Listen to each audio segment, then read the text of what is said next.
नमस्कार। The Bihar teachers history makers के online शिक्षण मिशन मेरा मोबाइल मेरी शिक्षा में आप सबका स्वागत है। सिलेबस पे जाने से पहले मैं कुछ बेसिक मैथमेटिकल बातों की चर्चा कर रहा था, जिसका आज अंतिम दिन है।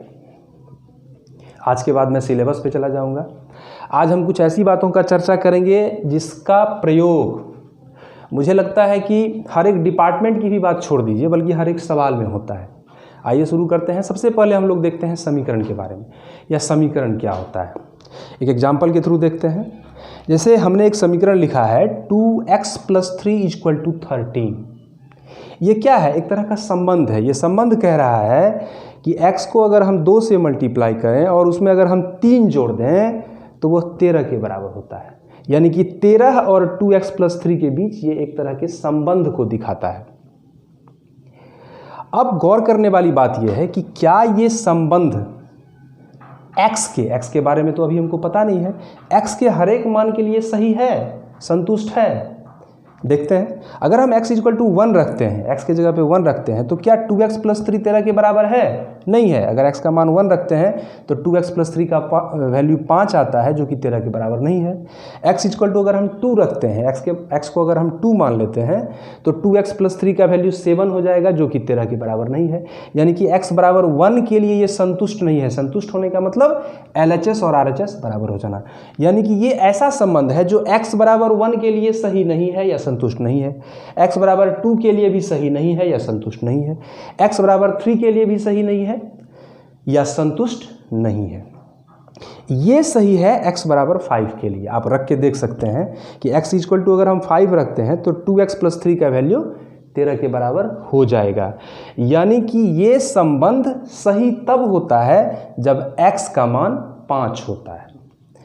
इसी को हम लोग समीकरण कहते हैं। यानी कि समीकरण क्या है?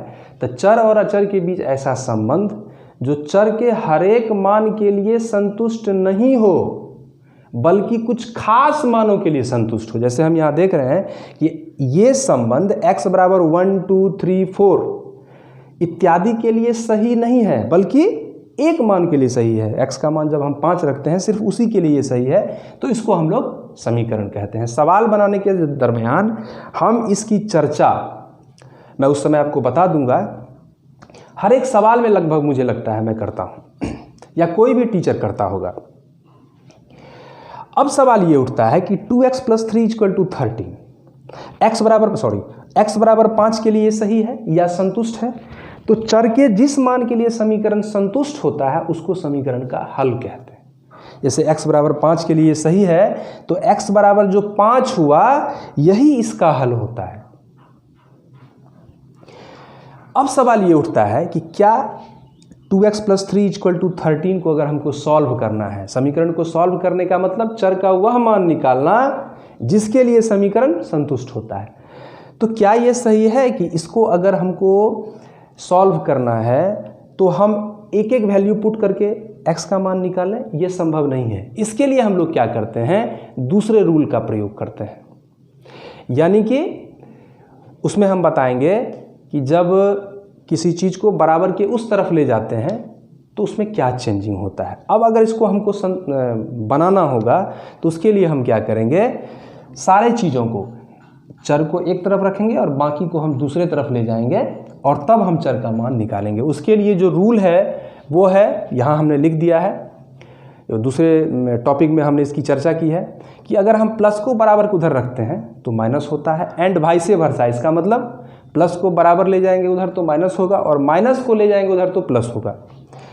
उसी तरह से हमने लिखा है गुना को अगर हम बराबर के उधर उस तरफ ले जाते हैं तो भाग होता है, एंड वाइस वर्सा। मतलब कि अगर भाग को उधर ले जाएंगे तो गुना होगा, स्क्वायर को अगर हम ले जाएंगे उधर तो रूट होगा, और रूट को ले जाएंगे तो स्क्वायर हो जाएगा। पावर n को जब बराबर के उस तरफ हम ले जाएंगे तो पावर 1/n होगा। इसका हमने यहाँ पे इस्तेमाल भी किया है। जैसे एक समीकरण है 2/3y - 5 = 10, तो ये क्या है? एक तरह का समीकरण है या संबंध है। अब हमको इसमें y का मान निकालना है। हम अब इस रूल को यहाँ पे वेरीफाई कर रहे हैं, तो इसको हल करने का मतलब है कि y का मान निकालना है। तो करेंगे क्या कि हम y को एक तरफ रखेंगे और बाकी सारी चीज़ों को धीरे धीरे उस तरफ पटक देंगे।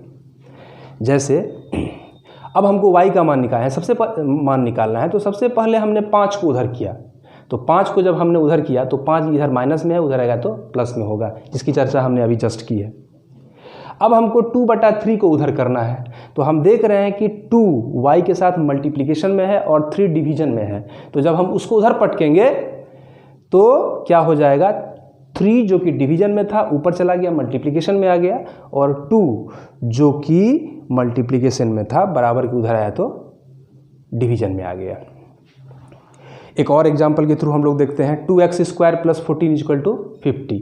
अब हमको इसको हल करना है, यानी कि x का वैल्यू निकालना है, तो हम क्या करेंगे, सारे अचर को धीरे धीरे उस तरफ ले जाएंगे। तो हमने उस तरफ ले जाके आप लोगों को दिखाया है कि 14 को उधर ले गए तो 14 क्या होगा, प्लस में है तो माइनस में हो गया, तो 2x² हो गया 50 - 14, x² हो जाएगा 2, यहाँ मल्टीप्लिकेशन में है, इधर आएगा तो डिवीजन में हो जाएगा, तो 50 - 14 = 36 हुआ, 36/2 = 18 हुआ।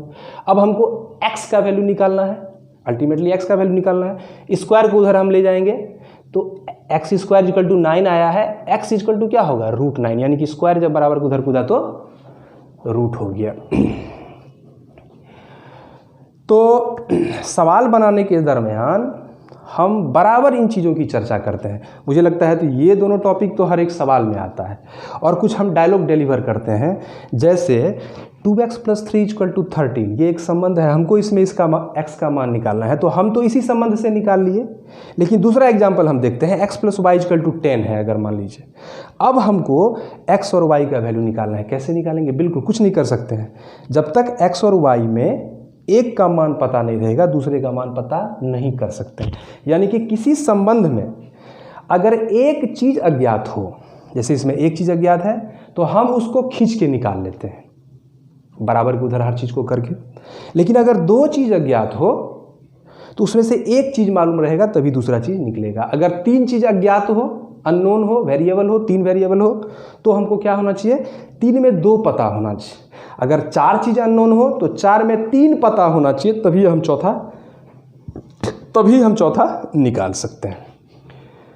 कल से, आज मेरे बेसिक मैथमेटिकल नॉलेज का क्लास ख़त्म है, कल से हम बुक पे जाएंगे।